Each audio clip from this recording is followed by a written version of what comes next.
Did you know the Quran mentioned something 1400 years ago that modern science only confirmed in the last century? Female bees. In Surah An-Nahl, chapter 16, Allah reveals verses 68 and 69. These verses speak directly to the bee. Allah tells the bee to build its home, to eat from the fruits, and to follow the paths made easy. But here's what makes these verses extraordinary. Every single verb, every command given to the bee is in the feminine form of Arabic. The first verb is ittakhidhī. It means take for yourself or build. But this is not just any form of the word. It is the feminine imperative, the ya at the end. That's what marks it as feminine. Allah is commanding the bee, as a female, to build her home in the mountains, in the trees, and in the structures people make. Not his home, her home. The second verb is kulī, meaning eat. Again, feminine. The masculine form would be kul, but the Quran specifically uses kulī, with the kasra ending, addressing a female.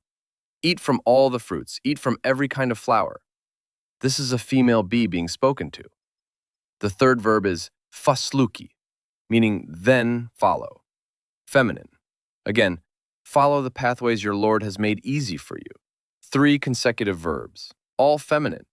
Not one of them uses the masculine form. This is not an accident. This is precision. Now, here's what modern science tells us. In a bee colony, every bee that builds the hive, every bee that collects nectar from flowers, every bee that produces honey, and every bee that defends the colony is female.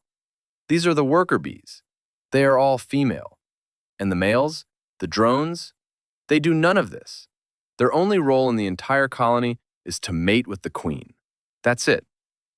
So, when the Quran used feminine verbs 1400 years ago, it was describing a biological fact that no human being at that time could have possibly known. There were no microscopes. There was no entomology. There was no way to determine the sex of a worker bee. And yet, the Quran got it exactly right. Allah says at the end of this very passage, "Indeed, in that is a sign for a people who give thought." Surah An-Nahl, chapter 16, verse 69.